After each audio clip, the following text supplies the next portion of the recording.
Hello friends, आज हम class 10th का सप्लीमेंट्री एग्ज़ाम हुआ था टेलीकॉम का 2024 में। उस एग्ज़ाम का आज हम कंप्लीट सॉल्यूशन देखेंगे। तो मैं आपको पहले एग्ज़ाम पेपर दिखा देता हूँ कि जो टेलीकॉम वाला है।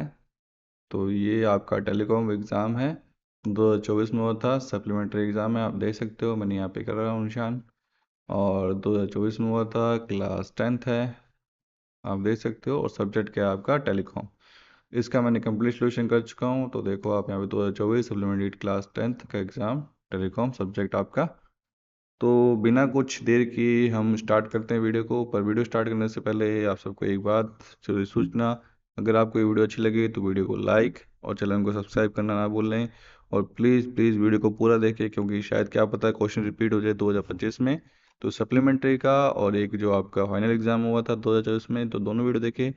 तो जो फाइनल एग्ज़ाम हुआ था आपका 2024 में टेलीकॉम का, तो उसका वीडियो को मैं लिंक दे दूंगा आपके लेफ्ट हैंड साइड, जहाँ पे मैं एरो कर रहा हूँ वहाँ पे आपको एक वीडियो का लिंक दिखेगा। तो लास्ट की वीडियो में, वीडियो के एंड में, तो उस पर क्लिक करके भी आप सीधे उस वीडियो को जा सकते हो। तो अब देर किए बिना हम स्टार्ट करते हैं। पहला प्रश्न, संचार चक्र का तत्व है। तो संचार चक्र का तत्व प्रेषक भी है, संदेश भी है, चैनल भी है। जब तीनों ही मिलते हैं आंसर तो क्या होगा, उपरोक्त सभी। ज्यादातर प्रश्न जब उपरोक्त सभी आता है तो आंसर, उसका आंसर क्या होगा, उपरोक्त सभी ही होता है। प्रश्न नंबर 2, संचार शुरू करता है। तो संचार हमेशा शुरू करता है प्रेषक, तो आंसर क्या होगा, प्रेषक, या जिसे बोलते हैं प्रेषक को अंग्रेजी में सेंडर। प्रश्न नंबर 3, भावनात्मक बुद्धिमत्ता के कौशल है। तो भावनात्मक बुद्धिमत्ता के कौशल आपका होता है भावनात्मक जागरूकता, भावनाओं का दोहन, भावनाओं को प्रतिबंधित करना। तो ये जब तीनों ही मिलते हैं तो आंसर क्या होगा, उपरोक्त सभी। आप देख सकते हो यहाँ पे उपरोक्त सभी आया तो आंसर क्या हुआ, उपरोक्त सभी। प्रश्न नंबर 4, प्रश्न नंबर 4 क्या कह रहा है, कीबोर्ड एक है। तो कीबोर्ड हमेशा इनपुट डिवाइस है। जब भी आप कभी प्रश्न पूछे कि प्राइमरी इनपुट डिवाइस कौन सा है, तो भी क्या होगा, कीबोर्ड और माउस। प्रश्न नंबर 5, कंट्रोल सी कमांड काम लेती है। तो कंट्रोल सी फॉर कॉपी, तो आपको भूलना ही नहीं है, सी फॉर कॉपी। तो कॉपी करने के लिए हम इसका इस्तेमाल करते हैं। आंसर क्या हुआ, कॉपी करने के लिए। प्रश्न नंबर 6, संयुक्त राष्ट्र द्वारा कितने स्थायी विकास लक्ष्य दिए गए हैं। तो आप सभी को पता है, तो 17 इसका आंसर होगा। तो आंसर क्या हुआ, 17। ये प्रश्न बहुत बार रिपीट हुआ है बच्चों, ध्यान रखना। प्रश्न नंबर 7, ऑप्टिकल फाइबर बना होता है। तो आपका ऑप्टिकल फाइबर बना होता है ग्लास का। प्रश्न number 8, dash dash optical fibre मुख्य मुख्य तत्व है। तो मुख्य तत्व अब क्या है, कोर भी होता है उसके अंदर, और आपका कोटिंग भी होता है, क्लोडिंग भी होता क्लेडिंग भी होता है। जब तीनों ही मिलते हैं तो आंसर क्या होगा, उपरोक्त सभी। मैंने बच्चों आपको बताया था ना कि आपके जब उपरोक्त सभी तो मतलब आंसर वही होगा लगभग। प्रश्न नंबर अगले पे चलते हैं अब। तो प्रश्न नंबर 9 क्या कह रहा है, निम्न में से किसमें ऑप्टिकल फाइबर मुख्यतः काम में आता है। तो किसमें काम में आता है, संचार के लिए हमारे काम में आता है। प्रश्न नंबर 10, ऑप्टिकल फाइबर स्थापित करते समय कौन सी सावधानी रखनी चाहिए। तो ऑप्टिकल केबल स्थापित करते समय हमें चश्मा पहनना चाहिए, आंखों पर हाथ नहीं लगाना चाहिए, ज्वलनशील पदार्थों को दूर रखना चाहिए। तो आंसर जब तीनों ही मिलते हैं तो आंसर क्या होगा, उपरोक्त सभी। ये भी देखो उपरोक्त सभी आया ना ऐसे का आंसर। तो प्रश्न नंबर 11, कितनी प्रकार के फाइबर रिप्लेसेस उपलब्ध है। तो कितने प्रकार के फाइबर रिप्लेस उपलब्ध है, तो 2 उपलब्ध हैं। प्रश्न नंबर 12, फिगर 8 यानी फिगर 8 आई फिगर 8 में केबल के फायदे हैं। तो क्या फायदे हैं आपके इसके, तो आपके जो फायदे हैं वो है, ओवरहेड और आसानी से लगाया जा सकता है, ऑपरेटिंग तापमान में बड़ी श्रृंखला होती है, लागत कम आती है। तो जब तीनों ही आंसर सही हो रहे हैं आपके, तो आंसर क्या लगाओगे आप, उपरोक्त सभी। प्रश्न नंबर 13, खींचने यानी कि पुलिंग की पद्धति क्या डैश डैश पानी मार्ग में उपयोग किया जाता है। तो प्रश्न नंबर पुलिंग, इसका आंसर क्या होगा आपका, सीधे झुकाव ऊंचाई में परिवर्तन। जब तीनों ही मिलती हैं तो आंसर क्या होगा आपका, उपरोक्त सभी। तो बच्चों आप देख सकते हो, जिस चीज पर अपन ने उपरोक्त सभी आ रहा था आंसर क्या आ रहा है उसी का उपरोक्त सभी आंसर होगा। प्रश्न नंबर 14, ऑप्टिकल फाइबर संचार प्रणाली है डैश डैश क्षेत्र में संचालित होती है।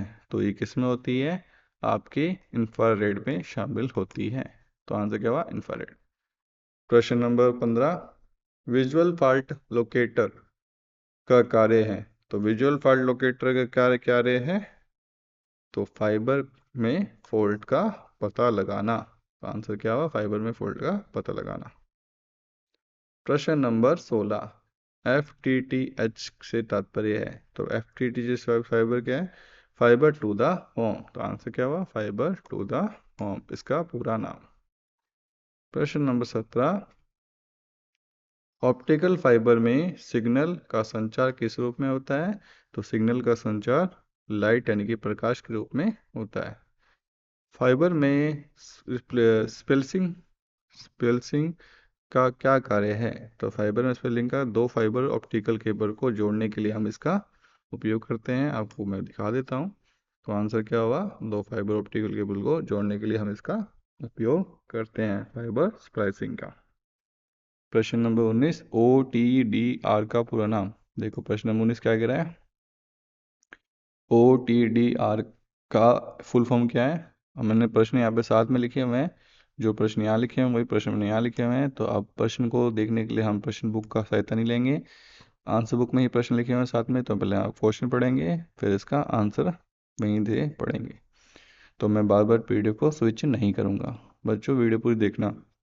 OTDR का पूरा नाम है ऑप्टिकल टाइम डोमेन रिफ्लेक्टोमीटर। तो वापस पढ़ेंगे हम इसको, ऑप्टिकल टाइम डोमेन रिफ्लेक्टोमीटर, इसका पूरा नाम।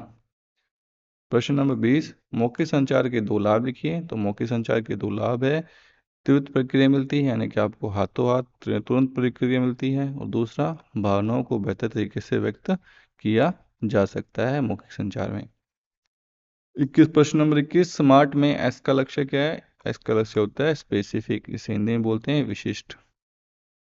प्रश्न नंबर 22, कोई दो विराम चिन्ह के नाम लिखिए। तो आप कोई भी लिख सकते हो, मैंने लिखा है यहाँ पे पूर्ण विराम, और एक होता है अल्प विराम। प्रश्न नंबर 23, व्यक्ति कौन कौन से दो तरीकों से आय अर्जित कर सकता है? तो व्यक्ति नौकरी करके, व्यवसाय शुरू करके आय की अर्जित कर सकता है। प्रश्न नंबर 24, पर्यावरण संरक्षण के दो तरीके लिखे। तो पर्यावरण संरक्षण के दो तरीके हैं, पुनर्चक्रण यानी कि रिसाइक्लिंग, और अगला है वृक्षारोपण जैसे टी प्लांटेशन। प्रश्न नंबर 25, प्रभावी संचार में बाधाओं को दूर करने के तरीके लिखिए। तो दो तरीके हैं, स्पष्ट भाषा का उपयोग करें, प्रभावी सुनने की आदत डालें, तकनीकी गड़बड़ियों को कम करें। तो ये प्रभावी संचार में बाधाओं को दूर करने के आपके तरीके हैं। प्रश्न नंबर 26, निम्नलिखित में से शॉर्टकट कुंजी का उपयोग लिखिए। तो उपयोग है, कंट्रोल Z का उपयोग होता है अंडू के लिए, जो पूर्ववत लाने के लिए। कंट्रोल Y का उपयोग होता है फिर से करें, और कंट्रोल A का उपयोग होता है सभी का चयन करने के लिए, और कंट्रोल X का उपयोग होता है कट करने के लिए, और कंट्रोल V का होता है पेस्ट करने के लिए, और कंट्रोल P का होता है प्रिंट करने के लिए। प्रश्न नंबर 27, एक उद्यमी जब व्यवसाय चलाता है तो वह क्या करता है? तो वह क्या करता है? बाजार में अनुसंधान करता है, और ग्राहकों की मांग को समझता है, और उत्पाद और सेवाओं का उत्पादन करता है। तो ये उद्यमी की व्यवसाय चलाता है तो ये काम करता है। प्रश्न नंबर 28, फाइबर क्लीवर का कार्य लिखिए। तो ऑप्टिकल फाइबर को सटीक रूप से काटने के लिए हम फाइबर क्लीवर का यूज करते हैं। प्रश्न नंबर 29, केबल ड्रम क्या होता है? तो केबल ड्रम ये एक बेलनाकार ढांचा होता है जिस पर हम केबल को लपेट कर रखा जाता है। प्रश्न नंबर 30 स्टार्ट करने से पहले मैं आपको प्रश्न बुक से दिखा देता हूँ कि हम जो प्रश्न यहाँ पे लिखे हुए हैं वही प्रश्न उसमें लिखे हुए है या नहीं। आपको ऐसा ना लगे कि प्रश्न कुछ और हैं तो प्रश्न लिखे कुछ और हैं। तो मैं आपको दिखा देता हूँ प्रश्न नंबर 30। प्रश्न नंबर 30 क्या कह रहा है? विजुअल फॉल्ट लोकेटर का क्या कार्य है? तो आप देख सकते हो इसमें क्या लिखा है, विजुअल फॉल्ट लोकेटर का कार्य क्या है। तो प्रश्न सेम ही कर रहे हैं अपने, कुछ अलग तो नहीं कर रहे। तो आप देख सकते हो ये ऑप्टिकल फाइबर में दोषों का पता लगाने के लिए उपयोग किया जाता है। तो ये ऑप्टिकल फाइबर में दोषों का पता लगाने के लिए हम विजुअल फॉल्ट लोकेटर का उपयोग करते हैं। प्रश्न नंबर 31, ऑप्टिकल फाइबर में परीक्षण माइक्रोस्कोप द्वारा कैसे किया जाता है?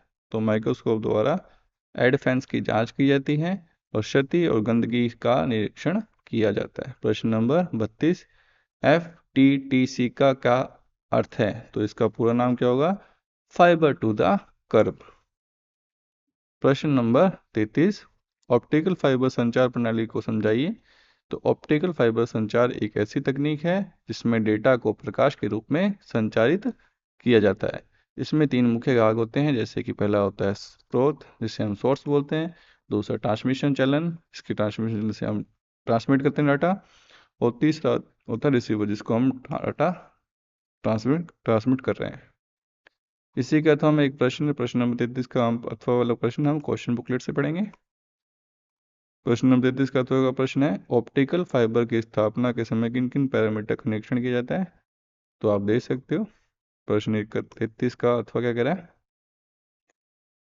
कि ऑप्टिकल फाइबर इंस्टॉलेशन साइट को निरीक्षण करने के लिए हमें विभिन्न मानदंडों को समझाइए। तो इसमें क्या है, पहला स्थान की सुरक्षा, और दूसरा केबल बिछाने की संरचना, और तीसरा है उपकरणों की उपलब्धता। तो इन मापदंडों का उपयोग किया जाता है। प्रश्न नंबर 34, ऑप्टिकल फाइबर संचार में प्रयुक्त चार उपकरणों के कार्य लिखिए। तो क्या कार्य हैं इसके, स्प्लाइसिंग मशीन दो फाइबर को जोड़ने के लिए यूज करती है, OTDR सिग्नल परीक्षण के लिए यूज होती है, और फाइबर क्लीवर किसके लिए होता है, फाइबर को सही ढंग से काटने के लिए। और अगला होता है पावर मीटर, जो फाइबर के सिग्नल की ताकत मापने के लिए होता है। इसी के अथवा में 34 नंबर प्रश्न के अथवा में एक और क्वेश्चन है। एक प्रश्न क्या कह रहा है, अगला प्रश्न, ऑप्टिकल फाइबर उपकरणों को संभालते समय सुरक्षा उपाय क्या होने चाहिए। तो सुरक्षा उपाय क्या होने चाहिए, सुरक्षा चश्मा पहने, ऑप्टिकल फाइबर को सीधा न देखें, और उचित वर्क स्पेस बनाए रखें। तो इसका आंसर ये हुआ प्रश्न नंबर 35, निम्नलिखित में से ऑप्टिकल तकनीक को समझाइए। तो ऑप्टिकल तकनीक है FTTH, जिसे बोलते हैं fibre to the home. Optical fibre को सीधे उपभोक्ता के घर तक पहुंचाने की तकनीक है। और FTTP क्या होता है, फाइबर टू द प्रेमिसेस, व्यवसाय और घरों में फाइबर संचार की एक विस्तृत तकनीक है। इसी के 35 के अथवा में एक प्रश्न और है, जो कि आज का लास्ट प्रश्न है, ऑप्टिकल फाइबर में सीढ़ी, जिसे लाइटर बोलते हैं हम, सुरक्षा उपाय क्या है। सीढ़ी को स्थिर सतह पर रखें और ऊंचाई पर कार्य करते समय सुरक्षा बेल्ट पहने। तो आज का हमने प्रश्न 35 तक कंप्लीट सोल्यूशन देख लिया है। तो आप देख सकते हो 35 तक ही प्रश्न है इसके, जिसका हमने आज कंप्लीट सोल्यूशन किया है इस वीडियो में। तो आज हमने क्लास 10th का जो आपका सब्जेक्ट है टेलीकॉम, इसकी कंप्लीट सोल्यूशन देखिए, जो सप्लीमेंट्री एग्जाम हुआ था 2024 में। जो फाइनल एग्जाम हुआ था मैं इसका लिंक इसमें यहाँ पर लेफ्ट हैंड साइड दे दूंगा, तो आप उस पर जाके क्लिक करके भी वो एग्ज़ाम 2024 का दे सकते हैं। अगर आपको वीडियो अच्छी लगे तो वीडियो को लाइक और चैनल को सब्सक्राइब करना ना भूलें। मिलते हैं नेक्स्ट वीडियो में, तब तक के लिए धन्यवाद।